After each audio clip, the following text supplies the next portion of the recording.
Vážení poslucháči, vítajte u našich pravidelných podcastov Hudba trochu inak.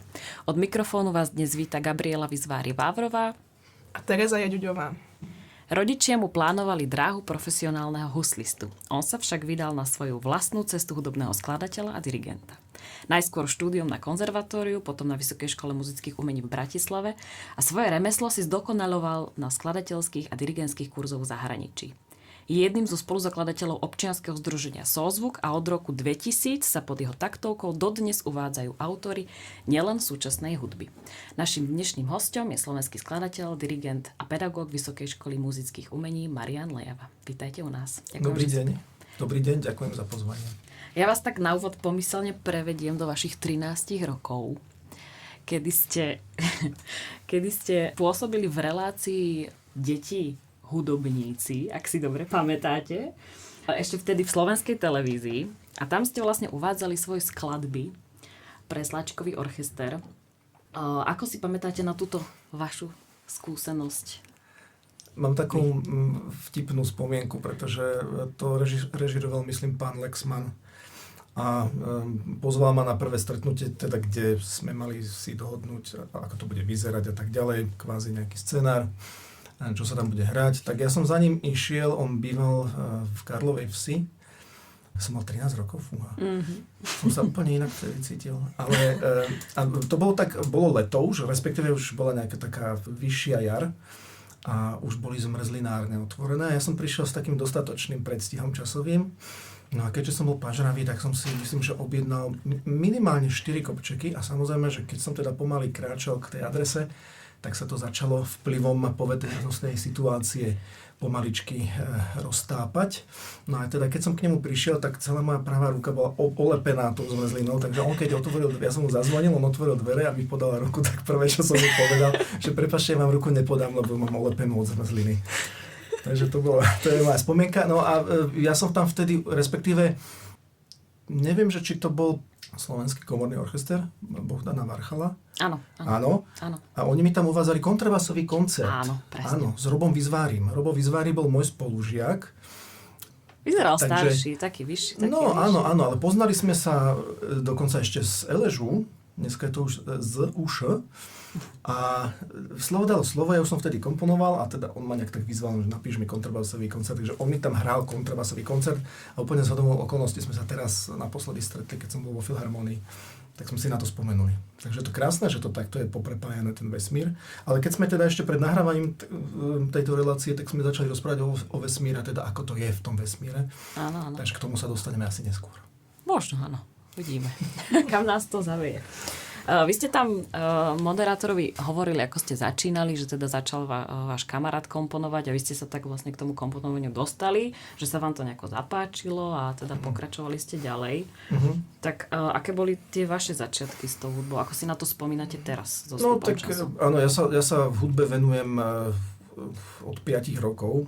To vždy tak spomeniem s humorom, že v 5 rokoch som začal spievať vtedy Chlapčenský filharmonický zbor, dneska je to Bratislavský chlapčenský zbor, ktorý vedie stále pani Magda Rovňáková. A od 6 rokov som začal chodiť na husle a od 7 rokov som začal navštevovať základnú školu, takže ja som skôr vedel kresliť krumple do notovej osnovy ako písmenka.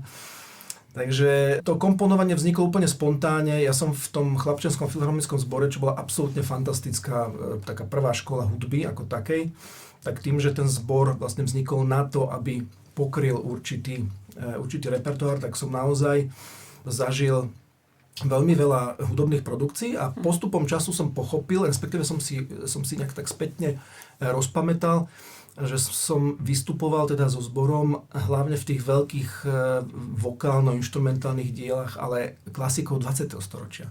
Ale nehovorím, že to bol ten primárny nejaký impuls, že som začal komponovať, ale skôr to, že častokrát sme sa ocitali v prostredí Veľkého symfonického orchestra. No a viete si predstaviť, že sme robili Martinu, Stravinsky, Britten, Vojnové rekviem, Honegger, Jana Zarku. To znamená, to sú všetko veľmi expresívne diela, veľmi farebné.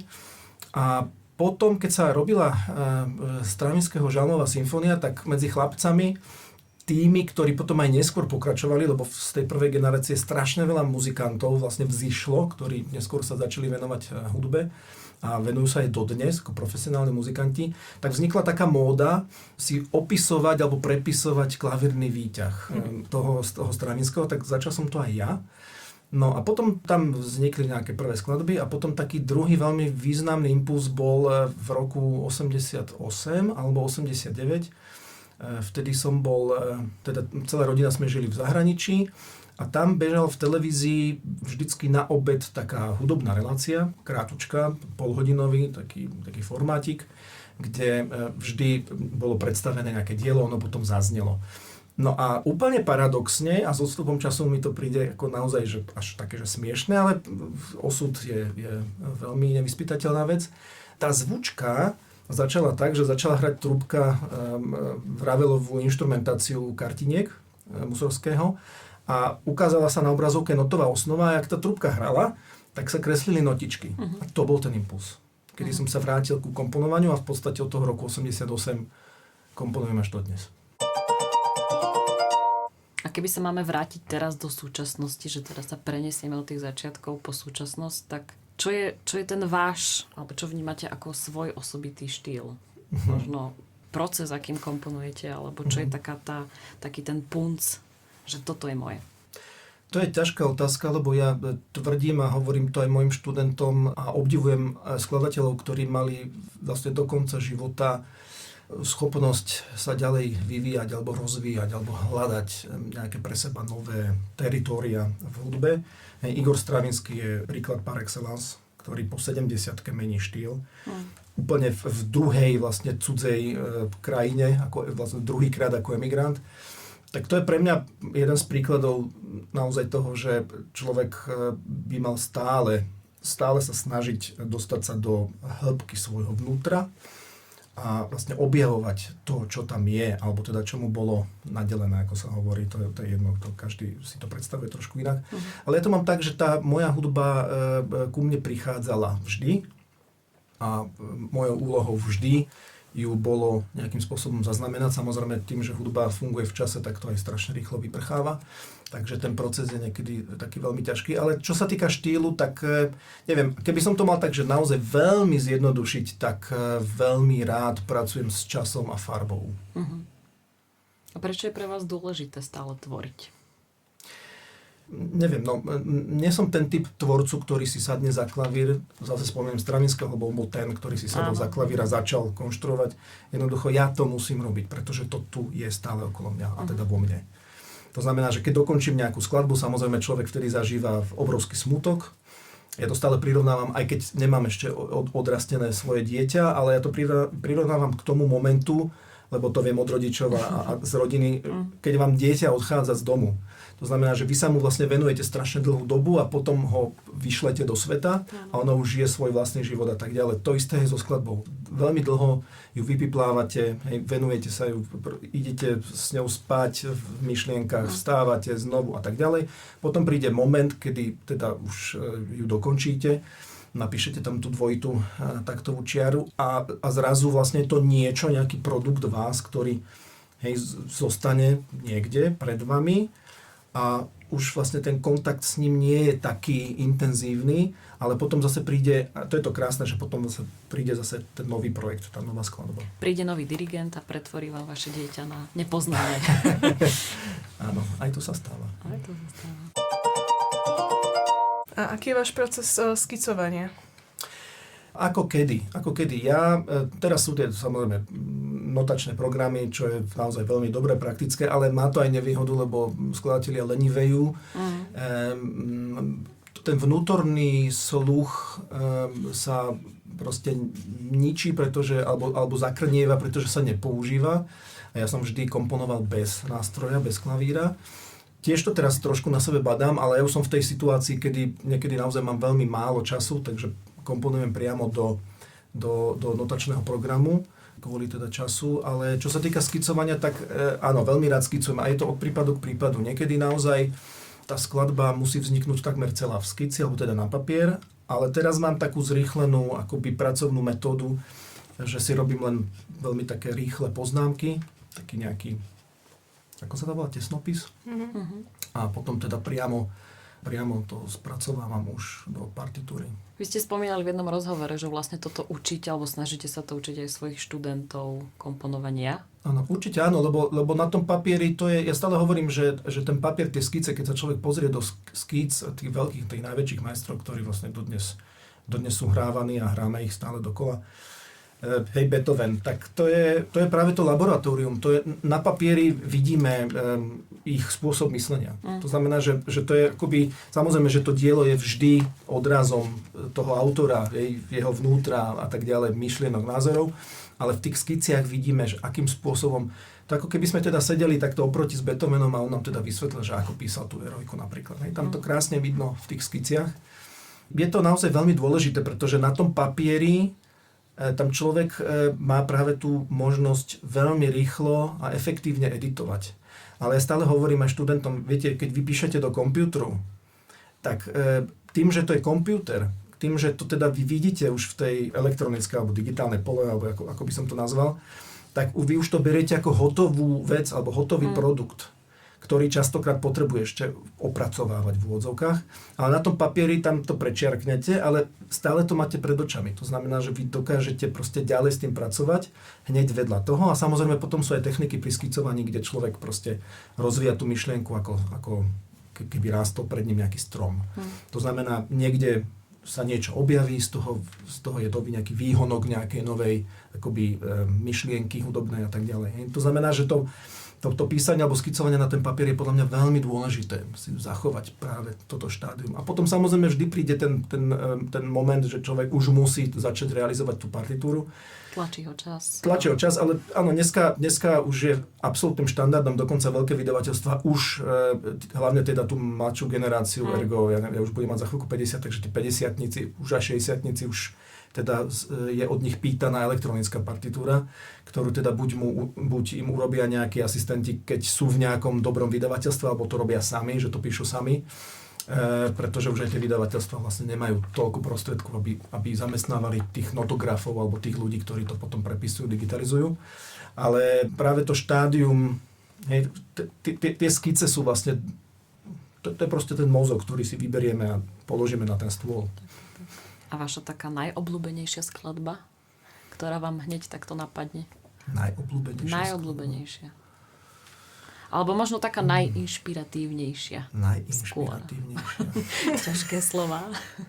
No to je veľmi ťažko. Alebo momentálne, keď teraz na niečom pracujete, tak čo je také, čo vás nejako možno ovplyvnilo? Alebo vôbec je niečo také? Áno, určite áno. Ale toho je veľmi veľa. To by sme tu strávili naozaj. Ťažko sa mi vyberá ťažko sa vyberá jedna. Veľakrát je to podľa nálady. Ja mám taký zvyk, že keď prepisujem už skladbu do počítaču, do notačného programu, tak nedokážem sedieť pri tom v tichu. To znamená, že ja vlastne akoby, áno, je to choroba dneška, ten multitasking, ale ja potrebujem vlastne mať nejaký podmas hudobný, aby som proste z toho nezbláznil, že tam treba vkladať tie notičky jednu po druhej. Takže vtedy počúvam strašne veľa hudby rôznej a podľa nálady. Teraz som napríklad mal projekt s mojím ansámblom, takže sme pracovali na novej hudbe Wolfganga Riema, Dusapena, tak včera som počúval Včera som počúval a dneska som mal David Bowie deň a včera som mal deň, neviem, 3 albumy nejakého iného interpreta pobrokového, obľúbeného som si pustil. A som sa zase z toho vytešoval, že mám takže ten druhý protipol. Viete niekedy vypnúť tú hlavu? Pretože hudobník, teda skladateľ, dirigent, stále mu niečo no, to je ťažké. To je ťažké vypnúť. No. Neviem, určite sa to dá. Sú na to techniky, ja som ich zatiaľ neskúšal. Dýchacie asi určite. No nie, skôr také meditačné a predstavovanie si a zastavovanie, vedomé zastavovanie alebo potláčanie tých nejakých procesov. Teraz nebudem na nič myslieť, predstavujem si úplne, že bielo a tak ďalej. Ale, to som skúšala. To sa asi nedá. Je to ťažké. Určite, že by to bolo naozaj prospešné, tak sa nejak akoby trošku sa očistiť, ale neviem, ja to mám niekedy tak, ja to tak hovorím zo srandy, že Mám vlastne výhodu, lebo mám jukebox v hlave, že si spomeniem na niečo, ale mi to začne hrať. A vy ste nielen skladateľ, ale aj dirigent. A vnímate nejakú výhodu v tom, že ste aj skladateľ, aj dirigent? A teda ešte aj bývalý huslista? Áno, aj nie. Lebo to, tým, že som, ako tie dve polohy sa ovplyvňujú, samozrejme. Viem si predstaviť, že v čom áno, ale v čom napríklad nie. Lebo aj nad tým som rozmýšľala, že či to má naozaj nejakú tú nevýhodu, že kedysi človek rozmýšľal, alebo ten dirigent, skladateľ, huslista rozmýšľa nad tým, že že toto mi prekáža. No áno, keď som dirigent, tak rozmýšľam prakticky, predovšetkým, hudobnícky prakticky a vtedy to môže trochu blokovať taký nejaký rozlet alebo nejaký príval takých tých spontánnych myšlienok. Teraz potrebujem napísať niečo takéto a potom ten dirigent povie, že no ale pozor na to, lebo to a to. Áno. Samozrejme dôležité je aj to, že akú má človek skúsenosť, myslím ako s akými interpretmi pracuje, aj to môže. Ale to väčšinou potom funguje pri objednávkach. Človek, keď teda vie, pre koho píše, tak samozrejme, že to trošku akoby ovplyvňuje. Ale áno, je to vlastne aj výhoda, aj nevýhoda v jednom. Ale tá výhoda toho interpretačného pri tom skladateľskom je aj tá, že teraz som dostal nedávno takú pochvalu od môjho priateľa, fantastického dirigenta Žolta Naďa, ktorému som posielal poslednú skladbu, respektíve asi Herbsták spred 3 rokov a on mi povedal, že áno, že je to veľmi pekné a že vidí, že to už bolo ovplyvnené tebou ako dirigentom. Takže už to funguje, áno, už to funguje. No a hovorím, že zase niekedy by som to náreč ako odstrihol, lebo niekedy to človeka možno, že až tak veľmi môže limitovať práve v tom, čo som povedal, v takomto nejakom rozlete slobodných myšlienok a predstav. Ale zase máte lepší prehľad, čo môžete očakávať od... Určite áno. Áno. A potom je tá interpretačná prax je veľmi zaujímavá a to už som veľakrát zažil, že potom človek úplne iným spôsobom niečo napíše konkrétne a preto aj hovorím, že je to veľmi dôležité, že v akom prostredí sa nachádza, lebo som zažil napríklad vo Frankfurte pri Ensemble Modern, kedy určitý typ zápisu by sa u nás poňal a hral inak ako tam. Tak. A tam to skladateľ považoval za chybu, ale vlastne potom pochopil, že to nie je chyba, ale to je určitý typ tie princípy sú iné. Dôslednosti alebo určitý typ levelu zase tých hudobníkov z Ensemble Modern, čo je asi druhý najlepší ensemble na svete, alebo teda patrí do tej špice. A aký máte najvtipnejší zážitok z dirigovania? Ak teda? Najvtipnejší zážitok? No tak to je ťažké, lebo podľa toho, ako sa to berie. Že... Tak taký ten ešte... Taký ten prvoplánový... ktorý nezničil nejaké drahé nástroje, alebo aj to... No teraz teraz sme mali debutový koncert z ensemblom v nedeľu, to je 5 dní dozadu a som si zhodil partitúru. Akurát v tom najnepríjemnejšom z hľadiska hudobnej štruktúry mieste. A potom sme to dohrali. Potom tam jeden pán z publikami tú partitúru podával a jemu to tiež padlo. Nie. Takže som hovoril, že a nechajte to tak. A potom som ale rozmýšľal, že to som mu asi nemal povedať. No on bol zlatý, on mi to povedal. Ale sú rôzne. Sú orchestre, ktoré majú vo zvyku samozrejme, že na skúškach hlavne, ale niekedy aj na koncertoch, to sú tie slávne videá, kedy zahrajú dirigentovi k narodeninám, že spravia proste taký crossfade z nejakej vážnej skladby a dokonca, neviem, kto to napísal, ale niekto upravil erojku na Happy Birthday, že tam je ten, nejakým spôsobom to prearanžovali, bolo to veľmi vtipné. No ale takéto niečo som zažil. Som začínal jedno dielo, ktoré začína jedným nástrojom v pianissime a ja som už dal to prípravné gesto na to pianissimo a v tom spustila dýchovka nejakú fanfáru niekomu z orchestru, niekto tam mal nejaký sviatok. Takže to sú také milé. Príjemné. To sú také milé. A neskúšali ste vtedy dirigovať z pamäti, keď vám spadla tá partitúra? Dirigoval som, hej. A čo si myslíte o dirigovaní z pamäti? Dirigovanie z pamäti, no to je veľmi komplikovaná vec, pretože je to veľmi populárne a sú ľudia, ktorí teda tvrdia a právom, že to oslobodzuje toho interpreta. A potom sú zase ľudia, ako napríklad bol môj úplne prvý pedagóg tu na vysokej škole, profesor Režucha, ktorý teda tvrdil, že dirigovanie z pamäti nie je možné. pretože keby sme zastavili partitúru v akomkoľvek momente, tak ten dirigent mi musel povedať všetky tóny a všetky značky, ktoré sú práve v tom momente. To je to z pamäti. Tak. Samozrejme, dirigovanie po pamätaní si hudby je možné a ja si myslím, že je také asi najrozšírenejšie. V tom určitom momente dirigent naozaj nepotrebuje akoby poznať ten ktorý konkrétny nástroj, že aký má tón. Samozrejme, to je veľmi dôležité, aby to vedel, ale sú samozrejme dirigenti, ktorí dirigujú aj z pamäti a teda majú túto abilitu, poznajú všetko, ale potom sú zase, alebo boli majstri, ktorých teda mám rád a asi ich vážim, ktorí zase hovorili presný opak a to bol Sir George Scholti, ktorý celý život dirigoval s partitúrou a pozeral sa do tej partitúry a on teda zase hovoril presný opak, že dirigovaním z pamäti, čo by nemal problém, by ale stratil kontakt s tým napísaným, lebo to napísané je to dielo. To, že to potom znie, to je to druhé štádium. Takže on vlastne celý život pozeral do tých nôt, tých majstrov a vlastne cítil akoby spojenie s tým dielom skrze to dielo samotné. Lebo v tej hudbe to dielo je vlastne tá partitúra, to napísané, len to potom musí niekto zahrať, aby sme to aj počuli. Takže skôr sa sústredil na ten papier ako na to, čo vytváralo ten zvuk? Nie. Práve že nie. To je jedno s druhým. Ale on ten vlastne, očný kontakt. Áno, on vlastne celý čas sledoval ten zápis. Hej, lebo to je to dielo. By sa nespoliehal na to, čo už má napočúvané. Nie. Tak on dirigoval tie najväčšie orchestre.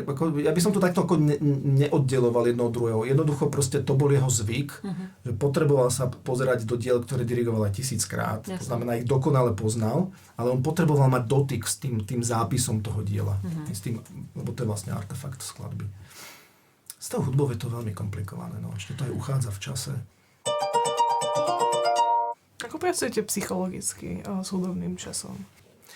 Ako skladateľ alebo ako dirigent? No, ako skladateľ? Začneme skladateľom. Teda. Ako skladateľom? Tak ja mám rád. Ja stále tvrdím, že hudobníci, možno, že sa mýlim, niekto ma opraví, ale z hudobníkov vlastne skladateľ a dirigent sú vlastne jediní ľudia, ktorí dokážu ohýbať čas. Lebo hudba vlastne plyne v čase a my vlastne dokážeme, Anton Weber komponoval tak koncentrované skladby, ktoré trvali strašne krátko na ten, neviem ako to nazvať, fyzikálny čas. Časť trvá minútu 15 sekúnd, čo je vlastne nič. Ale tým, že vlastne tie skladby sú tak bohaté na informácie, tak my keď počúvame tie kratučké jeho diela, tak máme pocit, že oni trvajú mnohonásobne dlhšie a on sám, keď posielal do Universal Edition minutáže svojich skladieb, ktoré teda Universal Edition vydával, tak veľakrát naozaj akoby nadhodnotil trvanie tých skladieb. Ja neviem, že taký krásny príklad je, myslím, že druhá kantáta, ktorá trvá 12 minút a on napísal, že 20. Lebo on úplne iným spôsobom vnímal čas, ale keď si zoberieme takého Steva Reicha, hudba pre 18 muzikantov, čo trvá hodinu, tak ja vždy po tej hodine, keď to končí, tak mám pocit, že to bolo len 5 minút a som nervózny, že prečo to nepokračuje. Hej. To znamená, že ten hudobný čas dokážeme my ovplyvňovať, dokážeme ho tvarovať. Je veľmi relatívny. No a je to relatívne, hej, tým pádom. A potom máte proste interpretácie, ktoré naozaj sa líšia. Ja keď som tu pred rokmi robil dizertačnú prácu Mozartovom Requiem, tak tam sú, ten časový rámec trvaní jednotlivých interpretácií je vlastne až neuveriteľne veľký. Mám pocit, že to je cez 20 minút. Možno, že aj viac. To znamená, že boli dirigenti, ktorí Mozartovo Requiem zahrali za 42 a potom boli takí, ktorí ho zahrali za 65. A to je jedno dielo. To znamená, nič sa tam nepridalo, nič sa tam neubralo, ale ten spôsob uchopenia, teda interpretácie toho diela vlastne dokázal až takéto obrovské časové rozpätie. Pre mňa je dôležitý asi zvuk. Mám rád skladateľov, ktorí pracujú ako vedome so zvukom. Jeden z prvých je Beethoven. Hej. Beethoven potlačil vlastne všetky ostatné parametre. Slávny Bernstein o tom hovorí. A to teda, čo nejakým spôsobom začína vynášať ako novú kategóriu, je zvukovosť ako taká. Preto potom má v SKRC 5. symfónie na konci 60 taktov zádrže na 6. stupni, lebo to je o zvuku. A takýmto spôsobom so zvukom pracujete aj vy, alebo skôr tým, že sa snažíte nájsť nové zvuky, alebo tú zvukovosť hľadať už v tých klasických... Ani nie, že nové zvuky, ale skôr vnímanie zvuku a vnímanie zvuku v čase. Snažím sa to naozaj ohýbať tak, respektíve snažím sa pracovať s percepciou poslucháča. To znamená, že poslucháč niečo počuje a potom vytváram rôzne alúzie niečoho, čo teda sa mohlo udiať, alebo sa neudialo, alebo teda sa nakoniec udialo. Takže asi tak, asi to je pre mňa také možno charakteristické. A keby sa vrátime k tej psychológii v tom dirigovaní, tak máte nejaké svoje triky, keď pracujete počas skúšky s orchestrom alebo už počas samotného koncertu? Vtedy sú tí hráči takí viacej koncentrovanejší, už sú zodpovednejší, ale keď máte nejaké skúšky alebo nejaké také ťažké diela, z ktorých sú buď hráči nervózni, alebo nie je tam niečo v poriadku, ako psychologicky pracujete? Tak muzikanti, aj keď sa možno niekedy tak netvaria, potrebujú hrať a radi hrajú. To znamená, naozaj sú dirigenti, ktorí zničia vlastne orchester hneď na prvej skúške, alebo zastavujú a rozprávajú veľa a tak ďalej. Tam človek vlastne musí nájsť nejaký balans, nejakú mieru toho. Samozrejme, pokiaľ je to dielo, ktoré je známe, tak tam to sa možno tvaruje aj v niečom jednoduchšie, lebo tam už pracujete s nejakým stavom toho diela v tom orchestri. Keď máte niečo nové, tak tam to musíte postaviť úplne na novo.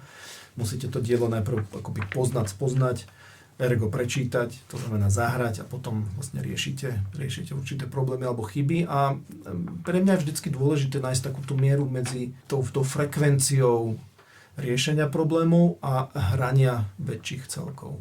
Aby vlastne sa tí muzikanti neunavili. Lebo muzikant sa unaví vtedy, keď čaká. Áno. Nie keď hrá. V zásade. Samozrejme, keď hrá veľa, tak tiež sa unaví, ale rozumiete, ako psychologicky. On tam sedí na to, by hral. No teraz keď sedí a vlastne nehrá, a potom zahra 5 taktov a potom dirigent 10 minút. Zase má nejaké výlevy srdca.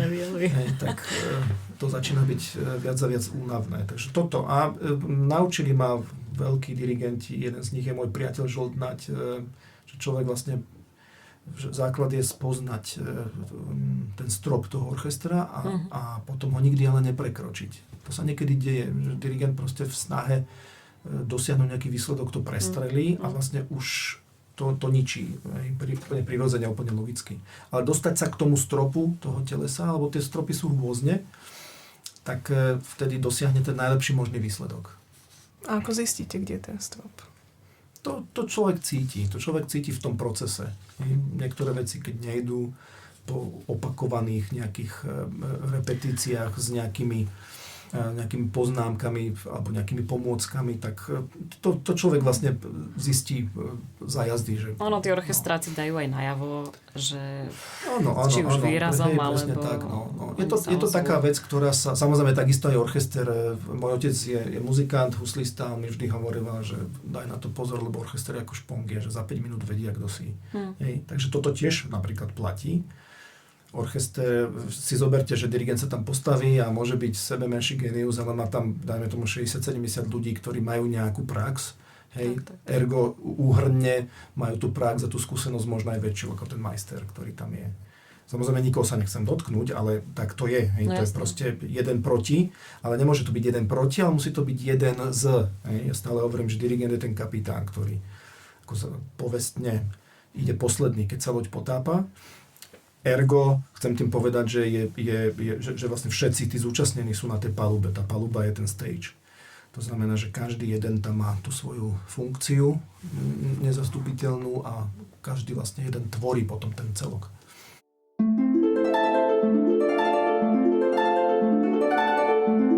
Počúvali ste prvú časť podcastu s Marianom Lejavom.